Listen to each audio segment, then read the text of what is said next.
बहुत जल्द एक फतवा हिंदुस्तान के उलमा इकराम के जरिए जारी करेंगे जो हिंसा के विरुद्ध होगा, ताकि इस तरीके की हिंसा को मुल्क की वो नस्ल जो आने वाली नस्ल है वो इसे जायज़ समझ के सड़कों पर कूद कर अपने देश की पुलिस से, प्रशासन से, अपने भाइयों से लड़ना शुरू कर देती है।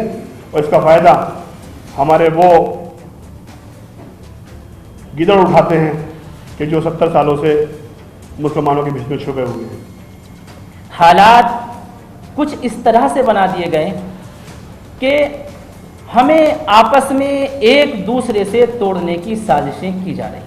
किसी भी किस्म की हिंसा गैर इस्लामी है और इस्लाम, कुरान, हदीस, हमारे नबी की तालीमात हिंसा के ख़िलाफ़ हैं। हमने 1000 से ज़्यादा उलमा इकराम के दस्तखत भी करवाए हैं और पूरे मुल्क से इमामों के, उलमा के दस्तखत दिल्ली आने वाले हैं और उनको भी जारी किया जाएगा। हर किस्म की हिंसा का हम विरोध करेंगे और पूरे तरीके से करेंगे, चाहे वो इंटरनल हो चाहे वो एक्सटर्नल हो। 1000 से उलमा इकराम जो ये फतवा जारी करेंगे। भारतीय जनता पार्टी की राष्ट्रीय प्रवक्ता को पार्टी ने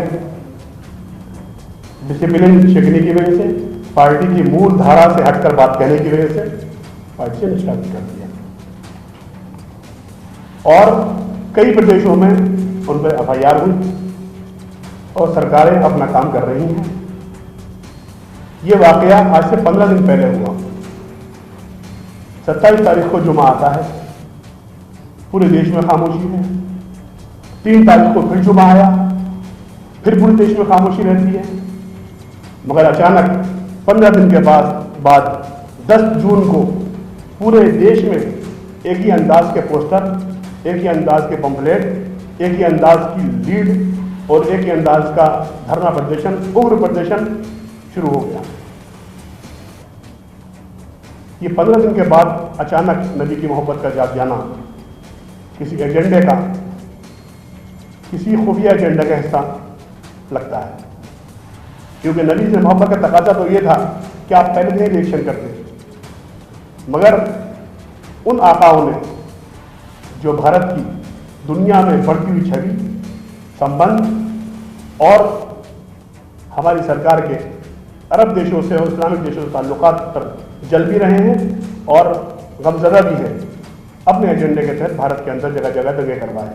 उन दंगों को लीड करने के लिए जो तंजीमें उनको भड़का रही थी, मदनी जैसे लोग जो कह रहे थे हिंदू देश छोड़ के चले जाओ, मदनी जैसे लोग जो घड़ियाली आंसू बहा रहे थे, ओवैसी जैसे लोग जो सर पे सफेद कपड़ा बांध के घूम रहे थे, वो कानपुर के इमाम जो कह रहे थे कफन बांध के हम निकलेंगे और कफन बांध के हम जो है देश की ईंट से ईंट बजा देंगे, हम गर्दनें काट देंगे और रसूल के गुस्ताखी एक ही सजा, सर तन से जुदा, सर तन से जुदा, वो सारे के सारे गायब हो गए और 20-20 साल के बच्चों को सड़कों पर छोड़ दिया इन्होंने सरकार से लड़ने के लिए, पुलिस से लड़ने के लिए और सिस्टम से लड़ने के लिए। उसका नतीजा क्या हुआ? कई प्रदेशों के अंदर प्रदर्शन हुए, हिंसक प्रदर्शन हुए और सैकड़ों लोगों पर FIR दर्ज हुई और उनकी जवानी जो है जेलों में कटेगी या केस लग के कटेगी। इसका जिम्मेदार कौन है? इन आंदोलनों को न मदनी ने लीड किया, न उनके चचा ने लीड किया, न ओवैसी ने लीड किया, न जमात इस्लामी ने किया, न जमीयत अहले हदीस ने किया, न मुस्लिम पर्सनल लॉ बोर्ड के वो रहनुमा जो हर मुस्लिम मुद्दे पर रोते हैं, बताते हैं कि मुसलमान मार दिए जाएंगे, काट दिए जाएंगे और मुसलमानों का ईमान खतरे में है। ये तमाम खामोश होकर घरों में बैठ गए। देश की भलाई तो पर्सनल लॉ बोर्ड और मदनी खाए और लाठी और डंडे और गोली आम मुसलमान खाए। अब देश में ये नहीं चलने वाला है। बहुत बहका दिया देश को, नबी की शान में गुस्ताखी हुई है। हमारा देश संविधान से चलने वाला देश है। संविधान ने हमें दायरा दिया है, तरीका बताया है, उस संविधान में अमल भी हो रहा है। अपनी बात को हम रखें। बताइए कोई ऐसा दल है जो खुफिया तौर पर रातों को, रात के अंधेरों में हर उस अहम जगह पर जाके बातें करने पहुंचते हैं जहां की ज़ाती ज़रूरतें होती हैं? ऐसे मुद्दों पर प्राइम मिनिस्टर से, मुख्यमंत्रियों से और जिम्मेदार लोगों को सरकार के होम मिनिस्टर से आज तक कोई मिला? क्योंकि ये जानते हैं देश का मुसलमान मासूम है।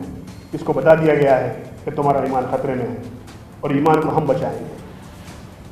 हकीकत यह है, CA आंदोलन हो, NRC हो, अयोध्या विवाद हो, तीन तलाक हो, हर मुद्दे पर ये कौम के रहनुमा बन जाते हैं और कौम के नौजवानों को आगे करके अपने आप पीछे हट जाते हैं। इसलिए जमात उलमा ने फैसला किया कि हम किसी भी हिंसा के पक्ष में नहीं हैं। हम नहीं चाहते कि देश में हिंसा हो, क्योंकि इस्लाम का तकाजा है, इस्लाम में लिखा हुआ है, कुरान और हदीस के अंदर ये बात वाज़ेह तौर पर लिखी हुई है, वला तुल्कू बियदिकुम इला तहलुका। अपने आप को हलाकत में डालना कितना बड़ा जुर्म है। वतन से मोहब्बत जब आधा ईमान है, बार बार ये कहते हैं, तो अपने वतन के साथ ये करते हैं। बताइए कौन सी तंजीम मुसलमानों की ऐसी है देश के अंदर जो 125 करोड़ लोगों की बात करती है? सिर्फ 20 करोड़ लोगों की बात करना अपना फर्ज समझते हैं। आज अरब देशों को दुनिया को दिखाना चाहते हैं कि भारत के अंदर मुसलमानों के साथ अन्याय हो रहा है। हकीकत यह है, अन्याय करने वाले भी यही हैं, लुटेरे भी यही हैं। वो शेर है, न जुल्म गोरों ने किया न सितम कालों ने, मुझको बर्बाद कर दिया मेरे अमालों ने। आप हजरात एक हसास मुद्दे पर यहाँ जमा हैं। आज देश के उलमा हैं, केरला से मौलाना तशरीफ लाए हैं। केरला के अंदर हालात कुछ इस तरह से बना दिए गए कि हमें आपस में एक दूसरे से तोड़ने की साजिशें की जा रही हैं। बहरहाल जिन लोगों ने ऐसा किया है वो बहरहाल काबिल मुलामत है, लेकिन चूंकि अदलिया और हुकूमत अपना काम कर रही है, ये काम अदालत के अंदर पहुंच चुका है। आइन के तहत जो भी उनके खिलाफ धाराएं लगेंगी, जो भी कानून उनके ताल्लुक से काम करेगा वो कानून कर रहा है। हम कौन होते हैं कानून को अपने हाथ में लेने वाले? कौन होते हैं हम सड़कों में निकल